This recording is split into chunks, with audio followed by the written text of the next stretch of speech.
Buenos días, gracias Mariela. Darwin en San Pedro Sula. A propósito de San Pedro Sula, uno de nuestros dos invitados, por supuesto, está allí en el norte del país.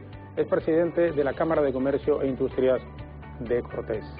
Representantes de la empresa privada se reunieron y continúan haciéndolo con autoridades del nuevo gobierno, conversando sobre los diferentes retos de Honduras y ver cuáles son los posibles caminos a tomar para recuperar la economía de la nación.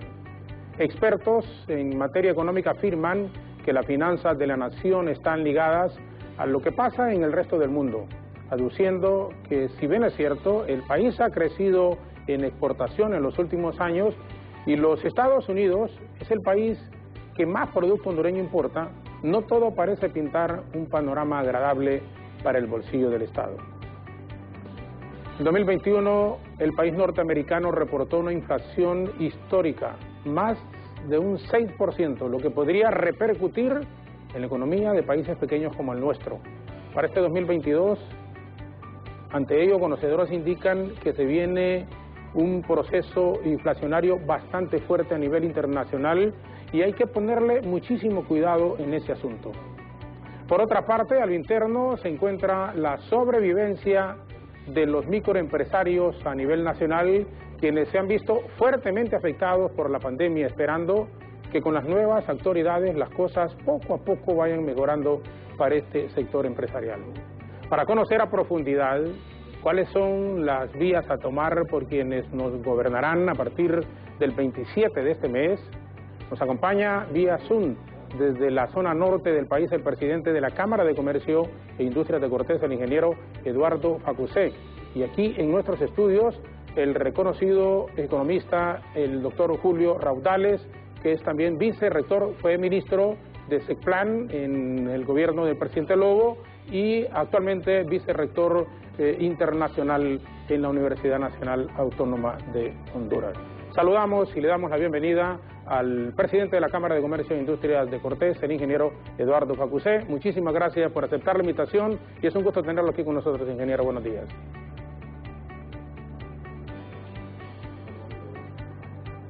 Y un gusto saludar también a Julio, aquí compartiendo con ustedes, buscando cómo podemos encontrar el mejor camino para sacar adelante nuestra querida Honduras. Perfecto. Gracias, ingeniero. El ingeniero Eduardo Facusé, que nos acompaña en la introducción en este momento de nuestros invitados.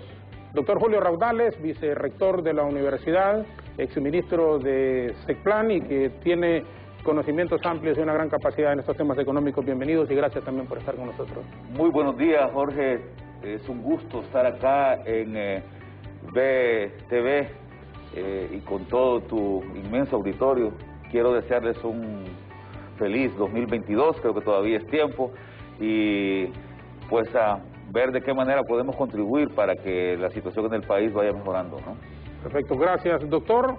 Estamos ya con nuestros invitados, por supuesto, entrando ya en materia, 7 de la mañana con 10 minutos, ingeniero Facusé, desde su experiencia y lo que está sucediendo en el norte del país, ¿qué se puede avisorar en el futuro económico de la nación con las nuevas autoridades y con el panorama que planteamos de entrada? Una inflación un 6%, nunca antes visto en los últimos tiempos en Estados Unidos y siempre, como dicen, hay repercusiones en países pequeños como los nuestros. Pero ¿qué se puede avisorar a futuro inmediato con las nuevas autoridades que entran a partir del 27 de este mes?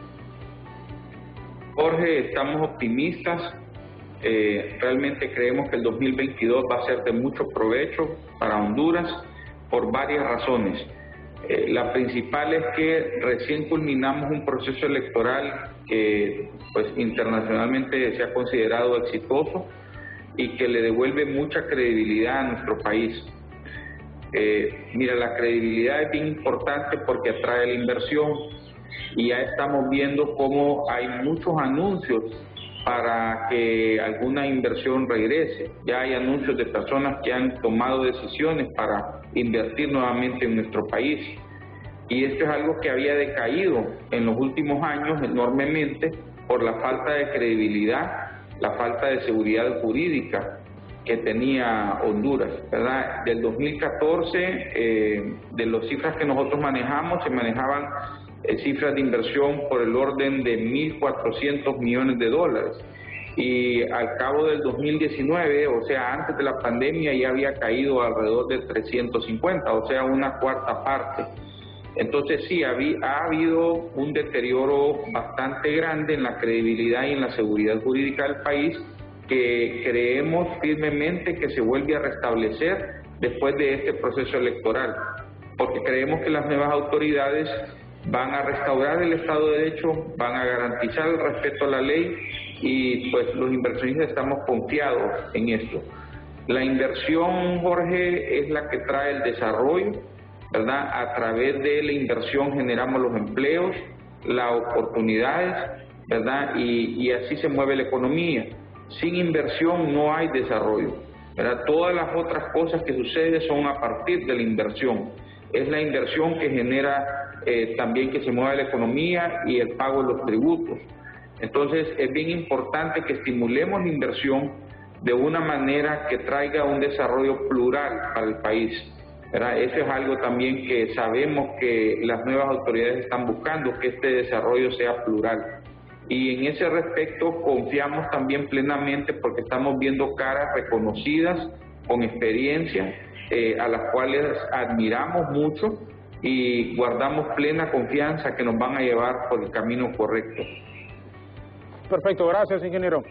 Credibilidad, la inversión es la que trae el desarrollo, obviamente son aspectos torales, la falta de credibilidad en los recientes gobiernos anteriores probablemente pudo haber generado el que no viniese esa inversión, tanto extranjera como nacional, porque algunos han preferido sacar sus recursos a invertirlos en algunos otros países de la región centroamericana.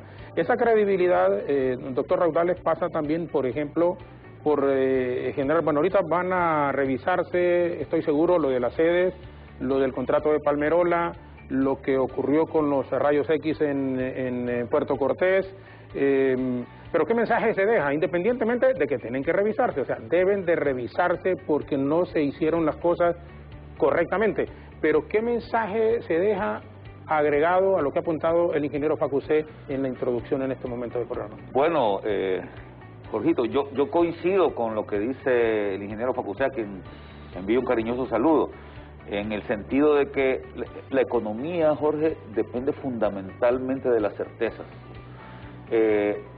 en todos los sentidos, no solamente en el tema de la inversión empresarial, que es importante y que es uno de los elementos claves, pero también en términos de lo que yo quiero consumir, por ejemplo. Si yo quiero comprarme una manzana o una bolsa de papas, yo cuando voy al mercado y el vendedor me lo pasa y yo se lo pago, yo estoy confiando de que esas papas no van a estar podridas, ¿verdad?, cuando yo las abra. La confianza en todos los elementos que tienen que ver con la economía es crucial. Repito, no solamente en temas de la inversión, también en temas del consumo y en cualquier otro elemento. De hecho, en cualquier área de la vida, Jorge, cuando uno se casa con su esposa, uno lo hace dándole un voto de confianza de que le va a ser fiel, de que lo va a acompañar, de que van a formar un hogar y lo van a construir. Sí, la confianza es clave. Y como bien decía Eduardo, si esta confianza se quebranta, si no hay certezas de lo que puede suceder, si un día, Jorge, te dicen vamos a hacer esto y 3 días después te dicen no, vamos a cambiar y vamos a hacer lo otro, esa confianza empieza a cercenarse, empieza a declinar, y esto evidentemente tiene un impacto en lo que puede suceder con los ingresos del país. Eduardo y vos también, Jorge, hablaban ustedes de la inversión extranjera directa, y me parece que es muy importante, porque ese indicador nos muestra ese grado de confianza que el país genera a nivel mundial. Imagínate que, como bien decía Eduardo, en el 2012, 2013, la inversión en promedio en esos años andaba más o menos entre unos 1.200 millones hasta 1.300 millones de dólares por año. ¿Que cuánto es eso? Más o menos unos 28.000 millones de lempiras por año. Y ahorita, en los últimos 3 años, esa inversión se redujo a entre 500 y 600 millones, es decir, cayó casi a la mitad, lo cual evidentemente es un indicador claro de que la confianza del resto del mundo hacia nuestro país ha declinado. Vienen menos turistas al país, vienen menos visitantes y por cierto también una buena cantidad de empresarios que antes reinvertían sus utilidades en Honduras, ahora ya no lo hacen, sino que sacan su dinero. Pero también yo quiero llamar la atención sobre el resto de la inversión interna, Jorge, que en el país es más o menos entre 130.000 millones y 150.000 millones de lempiras, ¿verdad?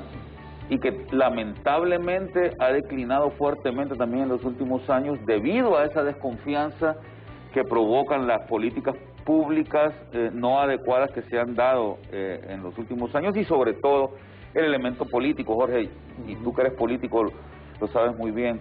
Lamentablemente se tomaron decisiones que no eran las más adecuadas, el hecho de desobedecer la Constitución de la República y generar una reelección que a todas luces era inconstitucional, provocó desorden en el país, provocó desconfianza y provocó sobre todo rabia en muchas personas. Y esto ha tenido un impacto muy negativo a nivel del bienestar de la gente, porque repito, pueden ser decisiones políticas, pero al final van a impactar al bolsillo de las personas que ven mermadas sus posibilidades de mejorar y que ven como única opción el salir del país. ¿Cuántas personas no nos hemos encontrado, vos, Jorge, que has andado en los barrios y colonias de la capital, yo sé, en las aldeas y en los caseríos de Francisco Morazán? ¿Cuántas personas no te has encontrado que te dicen, yo lo único que quiero es irme de Honduras, a buscar una mejor vida a los Estados Unidos o a España o donde sea, ¿no? Cuando uno viaja a esos países, es impresionante la cantidad de personas que ves en Washington, en Miami, en Los Ángeles, que recuerdan con tanto deseo de volver a este país, ¿verdad? Es increíble que en una ciudad que queda al lado de Barcelona, que se llama Girona, sí. Es increíble, Jorge, que ahí ves Pulpería Tatumbla, ves una cantina, un bar que se llama Yuscarán, ¿verdad? Entonces es increíble, incluso tienen una liga nacional en donde está el Olimpia, el Motagua. Ver que hay 4 equipos ahí, ya que y porque estuve en Barcelona y estuve incluso ahí cerca, pero fuera de Girona, está Andorra. En Andorra, sí, al norte. Sí, Andorra, al norte, cerca de Francia. Sí. Es impresionante la cantidad de hondureños. 4 equipos de fútbol de hondureños. 4, entonces, y lo traigo a colación, no es el tema, pero digo lo que usted estaba apuntando en este momento. Es increíble la cantidad de mano hondureña productiva, talento hondureño que podría aprovecharse aquí y que realmente ha tenido que ir. Es una lástima, Jorge, ya que lo mencionas. Pero yo me pregunto, ¿cuántos John Lennon, cuántos Messi, ¿verdad? cuántos Lady Gaga, cuántas Lady Gaga andarán en esos barrios de aquí, de Tegucigalpa, de San Pedro Sula, que no pueden desarrollar sus talentos porque no se les da la oportunidad? Y yo creo que es hacia ahí donde debemos de cambiar estas cosas, Jorge, porque un país se desarrolla en la medida que le da oportunidad a su gente para que se desarrolle por su cuenta. Gracias, doctor. Ingeniero, ¿cómo podemos cambiar y cuál es la ruta que se tiene que seguir para encontrar esa credibilidad y que a corto plazo, en estos 4 años, que se sienten las bases para que digamos, esta es la Honduras que todos queremos, que contribuyamos y que aportemos lo que tenemos que aportar para tratar de encontrar esa posibilidad de la cual hablamos en este momento con el doctor, que la gente no tenga que irse al exterior a buscar esa posibilidad que podría tener aquí? Sí, muchas gracias, Jorge. Mira, yo creo que todos compartimos que hay 2 cosas que tienen que suceder. La primera, Jorge, es que vuelva a imperar el respeto a la ley, ¿verdad? Que se empiece a respetar la ley nuevamente, porque eso es lo que ha faltado, ¿verdad? Y como bien lo ha mencionado Julio, a quien le guardo mucho cariño y admiración, el hecho de la reelección fue algo nefasto para nuestro país. Claramente la Constitución prohibía esto, y al dar este mal ejemplo, el primer ciudadano del país, entonces desató a que todo el mundo hiciera lo que quisiera y empezó a degenerarse el Estado de Derecho. Realmente necesitamos recobrar el respeto a la ley y sí estoy convencido que el gobierno entrante va a hacer esto. Ahora, en segunda instancia, y esta es la otra parte, yo creo que lo que buscamos todos es que se pluralice la economía. ¿A qué me refiero con eso? Más personas puedan participar activamente tanto de inversión como de los beneficios del desarrollo. Y esto es lo que ha faltado, porque si bien hemos tenido algún crecimiento, la pobreza sigue creciendo. Entonces, de nada sirve tener crecimiento, ¿verdad?, si no podemos resolver los temas pues más básicos, como ser educación, salud, seguridad, ¿verdad?, que son las cosas básicas para las cuales fueron creados los estados, ¿verdad? Entonces, es bien importante que pensemos en que se debe de pluralizar la economía, y hay varias cosas que quisiera yo comentar ahí, Jorge. Mira, la primera es que para poder pluralizar la economía debemos de democratizar el crédito. Necesitamos buscar mecanismos donde se puedan otorgar a tasas más blandas y a plazos más largos préstamos de hipoteca. La hipoteca es la base de desarrollo de muchas sociedades avanzadas. ¿Por qué? Porque provee un mecanismo de crédito blando para que las personas puedan hacerse tanto de su propiedad, pero más adelante también para poder educar a sus hijos, para poder empezar un negocio y muchas otras actividades. Pero la hipoteca es realmente un instrumento de desarrollo nacional. Aquí se ha visto la hipoteca, lastimosamente, como un instrumento de rendimiento financiero, y eso debe de cambiar. Entonces, este es uno de los cambios más importantes que debemos de impulsar. El segundo es democratizar la capacidad de inversión, o sea que existan oportunidades para inversionistas minoritarios a participar en los grandes proyectos que tiene el país de desarrollo, ¿verdad?, y que ellos también tengan oportunidad de gozar de esos beneficios que trae ese desarrollo. La inversión no puede estar solamente exclusiva para los grandes empresarios. Debe de haber oportunidad para que más personas inviertan y compartan de ese desarrollo. Y hay otras cosas, digamos, como lógicamente estimular los rubros que ya tenemos impulsados, tales como el turismo, la maquila. Creo que hay mucho por hacer en la parte de agricultura. Honduras ofrece una oportunidad enorme en el agro que no ha sido explotada, y otros rubros también que poseen pues grandes oportunidades. Pero en sí, yo resumiría, Jorge, que son dos los temas importantes. Uno es que se restaure el imperio de la ley, ¿verdad?, y el segundo es la pluralización de la economía.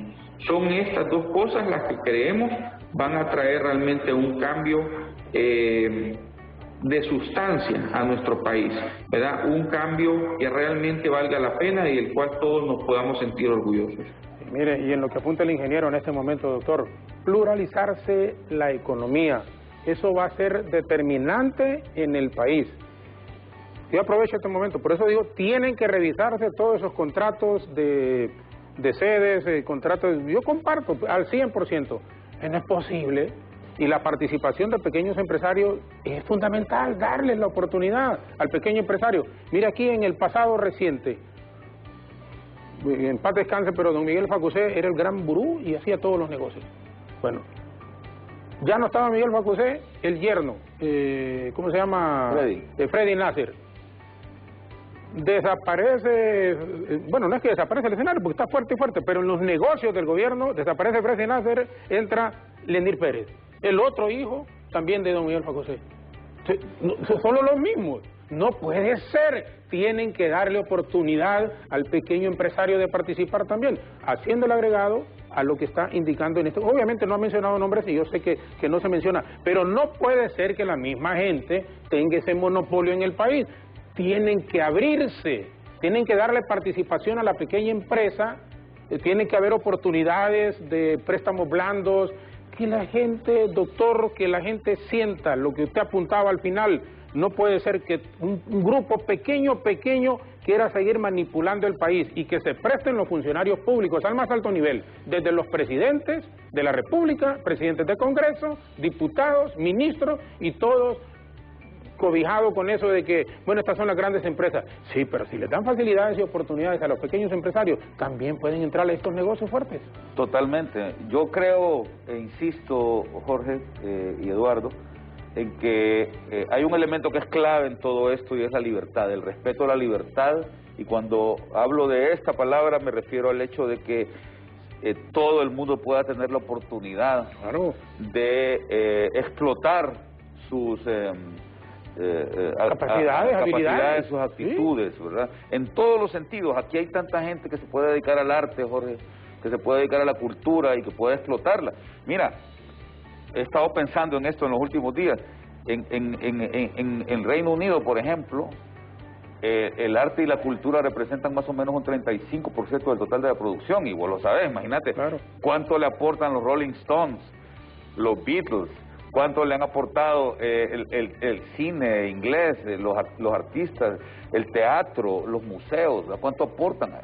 ¿Por qué? Porque se les da la posibilidad a ellos de que personas que han sido muy pobres, que nacieron en la pobreza, pero que tienen esa capacidad, o los jugadores de fútbol, por ejemplo, que tienen esas capacidades, que están allá en el norte del país, ¿verdad? Jugando en este momento allá en esos morenales, ¿verdad? Y que si se les da el chance, pueden llegar a convertirse en estrellas rutilantes y generar muchísimos recursos para su familia. Lo mismo pasa con lo que mencionaba vos, lo que mencionaba Eduardo, los pequeños empresarios. ¿Cuántos, Miguel Facusé, existen, pueden estar ahí en estos barrios, acá en el Pastel, acá en el Chiverito, o allá en la Rivera Hernández, en San Pedro Sula, que tienen esa capacidad y que lo único que están esperando, Jorgito, es una oportunidad, que se les abra un espacio para que ellos puedan explotar su talento, su talento innovador, ¿verdad? No se necesita ni siquiera que se les dé grandes cantidades de dinero. Hay gente que con poquito ha logrado construir verdaderos emporios internacionales, como el dueño de Zara, por ejemplo, como la persona que se inventó. Fíjate, Jorge, que dijo un día, podemos abrir un café en donde lo importante de ese café, más allá de los dulces y del café que se pueda tomar la persona, es que pueda tener internet y que se vaya a sentar ahí, y fue así como nació Starbucks, ¿no? Y que ahora es un gran emporio a nivel internacional. Entonces, cuando en un país, cuando en un estado, Jorge, se le da a las personas esa capacidad de desarrollarse por su cuenta, definitivamente que las cosas cambian. Pero ¿qué se necesita para esto? Bueno, que el Estado cumpla con su rol, que no quiera meterse en la vida de la gente a decidir lo que la gente debe ser, sino que simplemente provea las oportunidades para que la gente decida por sí misma. Y esto tiene que ver con educación. ¿Cuáles son esos roles que el Estado debe tener? Educación, salud, infraestructura, servicios de energía, por ejemplo. Si el Estado se concentra en esas cosas, evidentemente la situación del país va a cambiar en el mediano plazo. Y yo ahí sí, Eduardo, déjame discrepar un poquito contigo. Yo no estoy tan seguro de que ese sea el pensamiento de las autoridades que van a tomar posesión el 27 de enero. Espero que sea así. Espero que los próximos 4 años sean años de respeto a la propiedad privada y de empuje al talento humano, y como bien decías también, Eduardo, de respeto irrestricto a la legalidad, porque ahí es donde comienza el declive de los países, cuando el pacto social que tenemos empieza a ser irrespetado por los líderes. Ya lo había mencionado Eduardo. Yo quisiera pensar que a partir del 27 de enero vamos a tener esto, pero de no ser así, Eduardo, Jorge, me van a tener a mí enfrente siempre reclamando la necesidad de que en el país primero se respete la propiedad privada, y como bien decía Eduardo, hablaba él de las hipotecas y de la disponibilidad que cada propietario tiene para que con su patrimonio se pueda generar mayor desarrollo. Que pueda haber de verdad una apertura por parte del Estado y sobre todo una mejora en la calidad de los servicios, repito, de educación, de salud y de infraestructura, para que así podamos nosotros estar confiados de que cualquier emprendimiento que hagamos va a tener resultados adecuados. Ingeniero, por favor. Jorge, sí.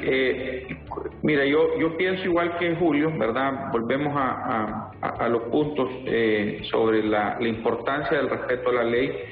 Es importante que se busque, ¿verdad?, de que dentro de estas optimizaciones de lo que has hablado tú, Jorge, tal vez de revisar algunos contratos, siempre se respete la seguridad jurídica, siempre se pueden encontrar maneras de hacer mejor las cosas, ¿verdad? Y en ese respecto confiamos plenamente en que se va a respetar la propiedad privada, se va a respetar la seguridad jurídica, porque como bien lo menciona Julio, si no se respetan esas cosas básicas, difícilmente podemos optar, ¿verdad?, a soñar o a pensar en un futuro mejor.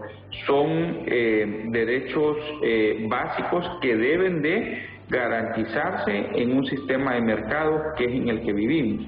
Entonces, sí coincido mucho con lo que ha hablado Julio. Yo sí pienso de que las autoridades están pensando, ¿verdad?, en estas dos cosas que acabamos de mencionar, en que se vuelva a restaurar el respeto a la ley y también en que se pluralice la economía. Yo sé que se ha escuchado mucho ruido sobre la Asamblea Nacional Constituyente, pero creo que no hay ambiente para pensar en algo así. Creo que los sectores deben de juntarse para ver cómo pueden colaborar y hacer los cambios que requiere el país en una forma propositiva, en una forma constructiva, ¿verdad?, sin desestabilizar el contrato social que tenemos. Porque el problema es que si nos metemos a este proceso, lo que carecemos es de confianza en la clase política para que maneje el proceso, porque la experiencia ha sido bastante negativa en los últimos años. Entonces, sí creo yo que desde el sector privado vemos estabilidad, vemos una vuelta de retorno al Estado de Derecho, al respeto a la ley. Es lo que esperamos. Igual que Julio, vamos a estar denunciando continuamente si eso no es el caso, pero esperamos y confiamos de que no va a ser el camino que nos va a llevar. Entonces, sí somos un poco más optimistas. Realmente hemos tenido, estos últimos 4 años han sido demasiado duros para Honduras. Sí preocupa también la situación en que recibe económicamente el país, el nuevo gobierno, porque no es una situación fácil, hay retos complejos. Está la situación de la ENE, ¿verdad?, que es un problema tremendo, con un déficit que es insostenible, con pérdidas de hurto grandes.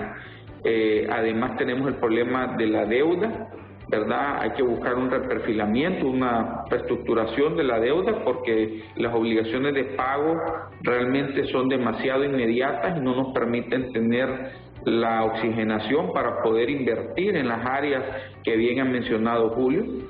Entonces sí hay una serie de retos bastante importantes, pero que yo confío que entre todos los sectores vamos a poder ponernos de acuerdo y sacarlos adelante. Perfecto, gracias, ingeniero. Vamos a hacer una pausa, 7:36 minutos en este momento. Regresaremos aquí en nuestros canales, en nuestras estaciones de radio y también en nuestras redes sociales. El respeto a la propiedad privada es fundamental, sin ninguna duda, pero el respeto a la ley, las oportunidades que se les han negado por historia a la mayoría de la población hondureña deben de retomarse, y se tiene muchísima esperanza en este nuevo gobierno, aunque no lo va a hacer todo. Tiene que existir un acompañamiento del pueblo en general como tal y de la institucionalidad del país, pero hay una deuda social con el pueblo en general y abrir las oportunidades, abrirse mucho más, porque no pueden 11, 12 familias seguir teniendo el control como lo han tenido en el país, con todos los gobiernos liberales, nacionalistas y un poco más atrás con gobiernos militares. Ya eso debe de cambiar y Dios quiera insisto, respetando la ley, porque ahí obviamente vamos a estar con toda modestia y va a haber un acompañamiento ingeniero y doctor con ustedes. Y estoy seguro que la mayoría, por no decir la totalidad del pueblo hondureño, que se respete la ley, que haya un respeto irrestricto a la propiedad privada, definitivamente, pero que se abran las oportunidades. No puede seguir gente que quiere que el Estado, en las inversiones que hacen, ponga una mayor parte y ellos tener el control y seguir ganando y ganando y ganando. Ya el país no está para eso, lo han sangrado y sangrado y sangrado y quieren seguirlo sangrando. Y esas cosas definitivamente ya no puede seguir ocurriendo en el país, porque una descomposición social, gracias a Dios, así te lo digo, gracias a Dios que ganó doña Xiomara, porque si no aquí la descomposición estaba a la vuelta de la esquina, la gente habló en las urnas, y hay que entenderlo, eso debemos de entenderlos todos. Entonces esa oportunidad que le ha dado el pueblo como tal, la nobleza que demostró en ese proceso, cuando todo el mundo creía que se iba a enfrentar y que iba a pelear y que iban a haber muertos, y que no hubo nada de eso. Pero los políticos, y ahí honestamente me incluyo, a veces no entendemos los mensajes que nos están mandando. Y ojalá que también, aparejado a los políticos y aparejado a las nuevas autoridades, también lo entiendan con todo respeto, ingeniero y doctor, los mismos empresarios también. Porque aquí todos tenemos que cambiar, todos debemos de hacer un esfuerzo y decir, hey, Honduras estaba al borde del precipicio y todos tenemos que poner de nuestra parte. Pausa breve y regresamos con nuestros invitados.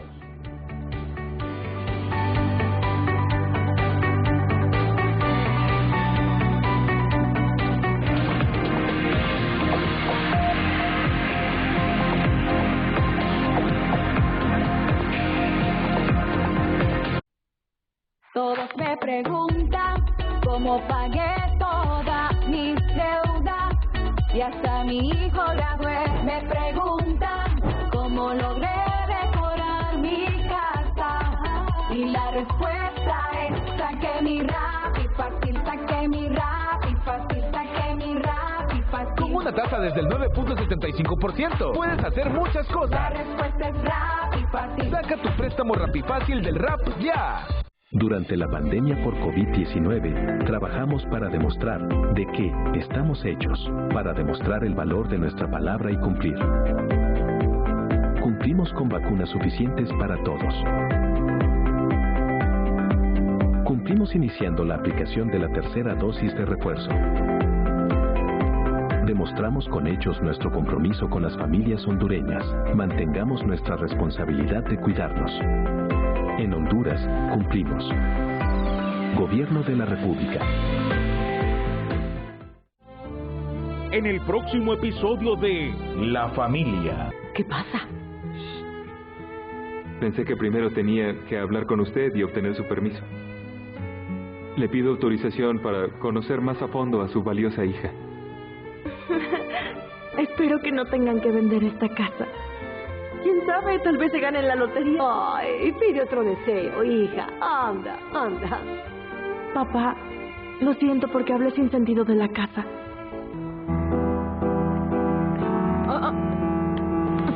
¿Qué estás haciendo? Por favor, dígale algo. Lo siento mucho. No puede hacer eso. Está loca esa mujer. ¿Qué sucede, amigo?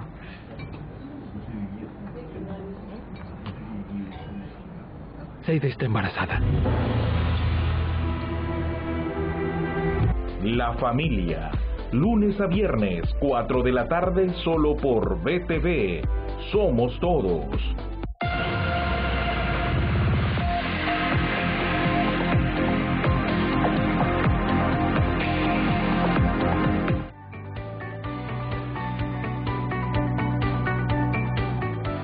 Bueno, se nos ha ido volando el tiempo, 7:41 minutos, así que voy a aprovechar porque a veces hablo mucho yo.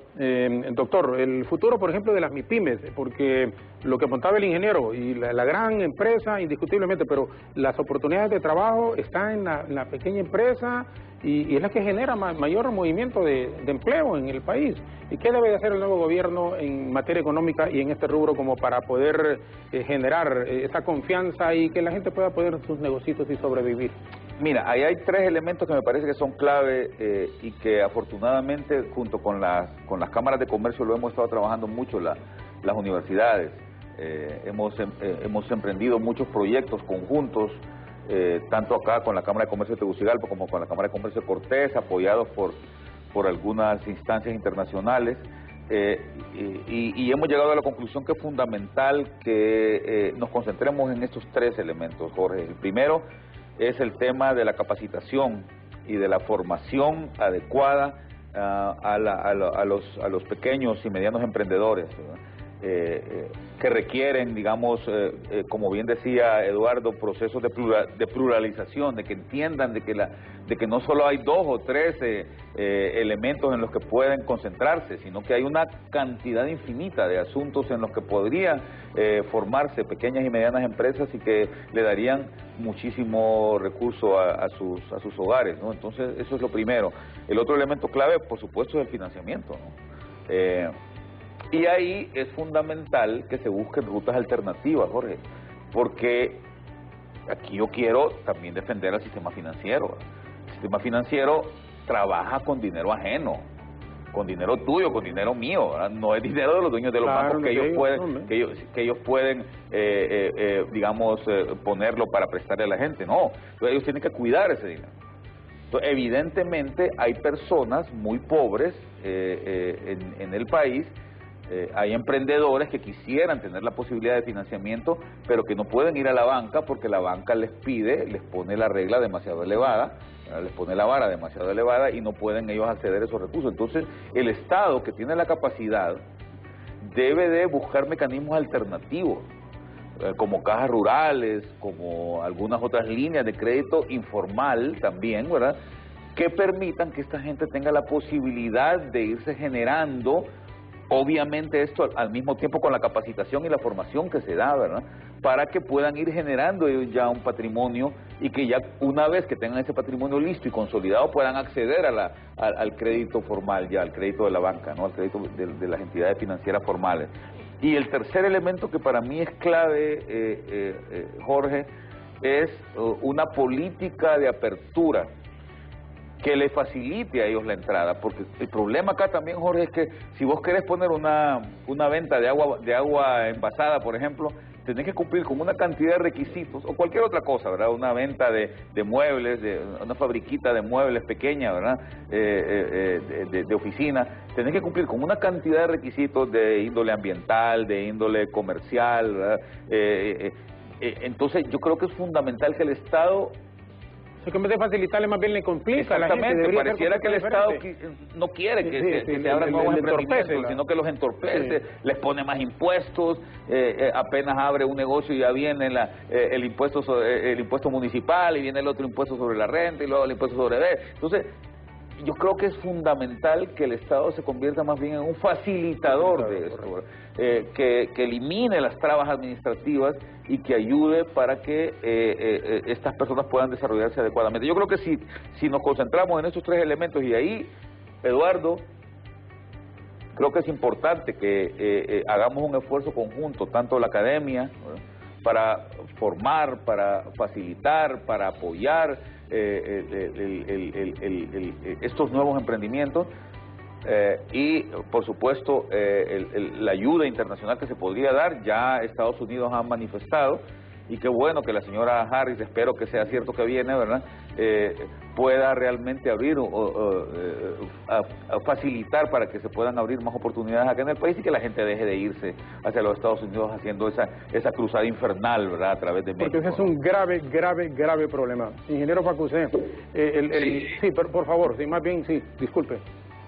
No, yo quería llegar a lo que estaba diciendo Julio, porque coincido con todo lo que él indica, ¿verdad? La parte de la simplificación administrativa, necesitamos realmente buscar la manera como agilizar los trámites, especialmente para la MIPYME. Yo creo que la gran empresa puede tener la capacidad de cumplir con cierta tramitología, pero la MIPYME realmente debemos de simplificar. Y yo quisiera agregar algo más, Julio. Mira, fíjate que en muchos países desarrollados el gobierno se compromete a comprar un 30%, digamos, de las compras a la MIPYME, y es algo que en nuestro país no sucede. Más sin embargo, la ley está ahí, pero no se cumple, ¿verdad? Volvemos a lo mismo, que no se respeta la ley.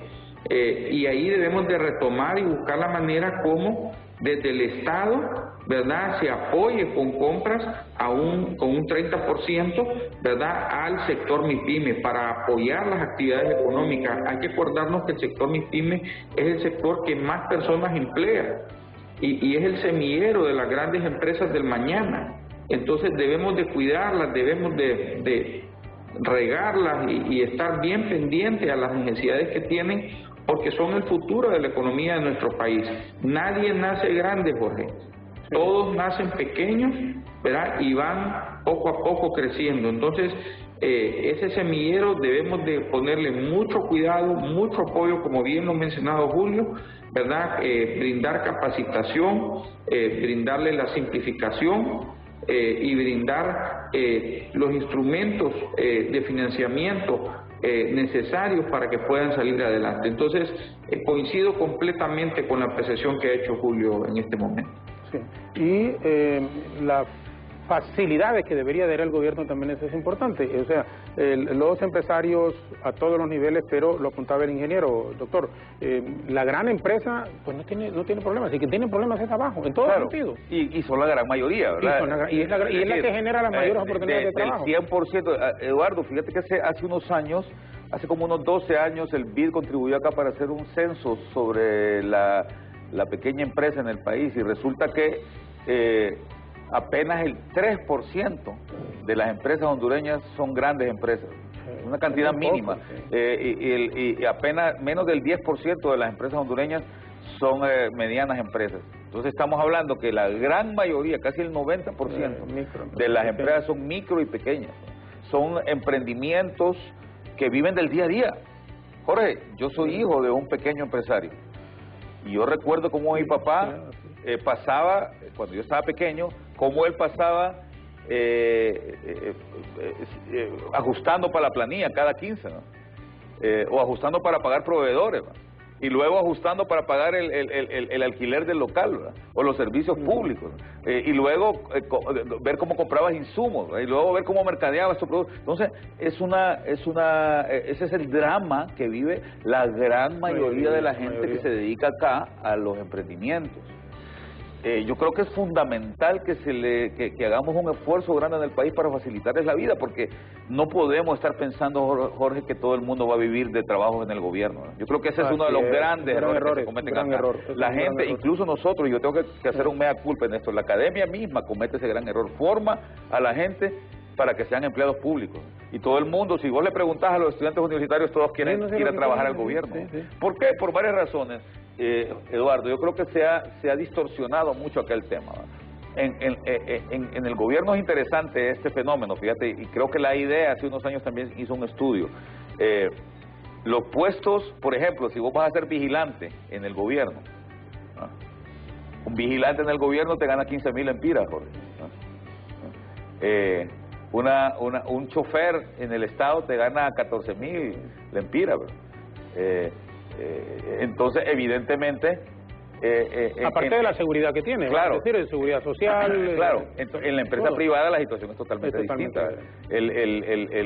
Una persona que no tiene mayor formación en la empresa privada pues gana el salario mínimo, y entonces el problema es que se generan estas distorsiones, y eso le da incentivos a la gente, ¿ah?, para ir a trabajar al gobierno, ¿verdad? Un cajero de banco, Jorge, te ganó bueno, yo tengo una hija, Jorge, que se me graduó de doctor en química y farmacia, y te digo, fue a buscar trabajo a un laboratorio, no voy a decir el nombre acá privado, ¿eh?, pero lo que le ofrecían era 12,000 lempiras, siendo doctor en química y farmacia, mientras que si te vas a trabajar al gobierno, a la Secretaría de Salud, son 30,000 lempiras. Entonces, claro, esa misma distorsión que genera el gobierno en salarios hace que la gente lo que quiera es ir a trabajar al gobierno y no ir a trabajar a la empresa privada, o no hacer emprendimientos, que es lo más importante. Entonces yo creo que tenemos también que generar políticas laborales adecuadas que impidan que este tipo de distorsiones se sigan dando, porque al final generan incentivos perversos, ¿verdad? Sí, y son situaciones que no deberían de seguir ocurriendo. Ojalá que en el nuevo gobierno que comenzamos, y uno insiste, a partir del 27 de este mes, estas situaciones comiencen a cambiar, que se sienten las bases. No va a ser fácil, por lo que se viene arrastrando. Bueno, pero hay que hacerlo, se tiene que comenzar. Se tiene que comenzar. ¿Tenemos pausa? Debemos una, sí. Vamos a la pausa, regresamos con el ingeniero Eduardo Facusé, presidente de la Cámara de Comercio e Industrias de Cortés, y el doctor Julio Raudales, vicerrector universitario a nivel internacional, que nos acompaña, ex ministro de SECPLAN, esta mañana aquí en el diálogo. Pausa breve y volvemos en la parte final.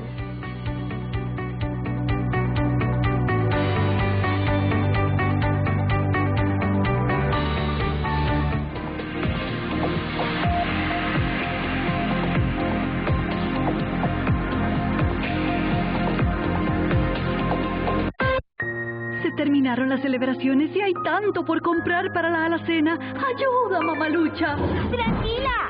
Porque tú lo pediste, continúa tu sueldo campeón con más productos. De 15, 25, 35 y 45 lempiras cada uno. Despensa familiar y maxi despensa. Precio bajo siempre. En Honduras trabajamos para demostrar de qué estamos hechos, para demostrar el valor de nuestra palabra, para mostrar el orgullo de cumplir lo que prometimos. En Honduras trabajamos sin descanso para tener hoy un mejor futuro. Demostramos con hechos los logros de nuestro trabajo y el amor por nuestra tierra. En Honduras cumplimos. Gobierno de la República.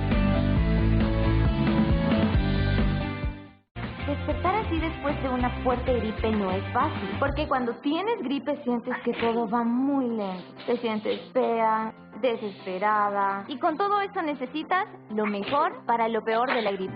Delor antigripal, el mejor antigripal para vencer todos los síntomas de la gripe. Congestión nasal, fiebre, dolor de cabeza, dolor de cuerpo, sinusitis y rinitis alérgica. Hoy sí, a respirar como se debe. Delor antigripal, lo mejor contra la gripe.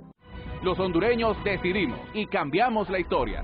En los momentos más importantes de Honduras, el Grupo BTV siempre está presente. Estaremos aquí desde las 6 de la mañana, en una transmisión en vivo y continua. 27 de enero del 2022, la primera mujer que asume la presidencia de la República de Honduras. Con todos los detalles desde el Congreso Nacional, la Basílica de Suyapa, hasta el Estadio Nacional. Todos nuestros canales, BTV, TV12, Picosa TV, Telecentro y la 92.5 FM. Además de nuestras redes sociales. Unidos en esta fecha histórica para el pueblo hondureño.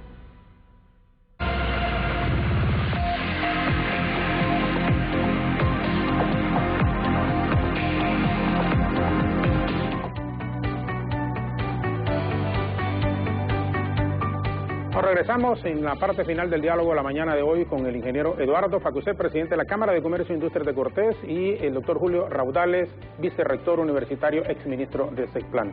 Ingeniero, la temática era económica, pero ¿le genera y le merece algún comentario lo que va a ocurrir esta y la próxima semana, particularmente sobre la elección de la Junta Directiva, el Congreso, y que pasa también por un liderazgo que puede ocurrir de un nuevo presidente de este Poder del Estado? Sí, gracias, Jorge. Solo refiriéndome a lo que comentaba Julio anteriormente, desde el sector privado lo que buscamos más bien es una reducción en el tamaño del aparato estatal, porque al final los impuestos no ajustan y debemos de hacer más liviana la carga y más eficiente la gestión. A tu pregunta, sí quisiera yo comentarte que yo creo que el pueblo en general, el electorado, la victoria de doña Xiomara se dio bajo un concepto de una alianza de muchos sectores. Entonces, guardamos confianza de que la elección de la directiva del Congreso opere bajo esa sombría, bajo ese acuerdo que hicieron y que representa a distintos sectores políticos, para que se pueda restaurar la confianza en la clase política. Creo que es un paso fundamental. Si se llegara a cumplir, ¿verdad?, ese acuerdo, va a restaurar bastante la confianza en la clase política y los líderes que están al frente. Entonces, lo importante es que haya un acuerdo. Yo no creo que sea tan importante qué persona es, sino que exista un acuerdo mancomunado, ¿verdad?, donde todos los actores puedan trabajar juntos en la agenda en que han convenido. Sí, y que se dialogue, siendo el agregado lo que ha apuntado el ingeniero en este momento, porque nunca antes se había presentado un panorama como el que se va a dar en este nuevo Congreso, aparte de la escogencia de Corte Suprema, de Fiscal General, de Procurador o Procuradora General de la República, nuevos miembros del Consejo Nacional Electoral, nuevos miembros del Tribunal Superior de Cuentas y tantos otros nombramientos que debe hacer, el Fiscal General también. Así es. Yo creo que, Jorge, apuntando y agregando a lo que decía Eduardo, hay que tener en cuenta también algunos elementos que son clave, ¿verdad? Uno de ellos es que aquí tenemos un concepto equivocado, somos demasiado presidencialistas. Hay un solo poder del Estado que tiene un solo titular, que es el Poder Ejecutivo. En el Poder Legislativo hay 128 titulares. Y vos, Jorge, como diputado, tenés tanto o debes tener tanto poder que el propio presidente. Porque el ser de la Junta Directiva es un arreglo para el tema de la conducción de los debates, pero no significa que el presidente, como nosotros creemos, debe tener más poder que los demás. Es el mismo voto. Es el mismo poder y es el mismo voto, ¿verdad? Correcto. Y entonces hay que considerar eso para que de verdad se genere debate y se genere gobernanza. Lo mismo sucede, Jorge, con la Corte Suprema o con el Poder Judicial, mejor dicho, porque hay que dejar las cosas bien. El Poder Judicial no solo es la Corte Suprema de Justicia, son todos los demás juzgados, ¿verdad? Y mira un país ordenado como los Estados Unidos, que nos ha dado varios ejemplos positivos al respecto.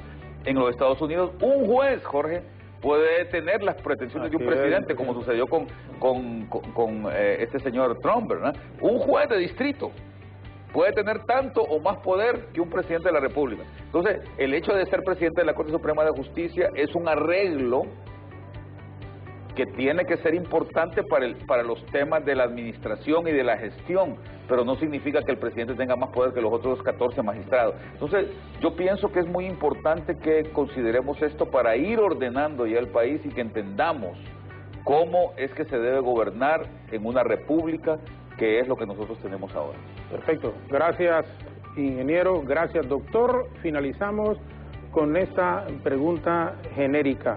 El panorama económico, ¿cómo se visualiza?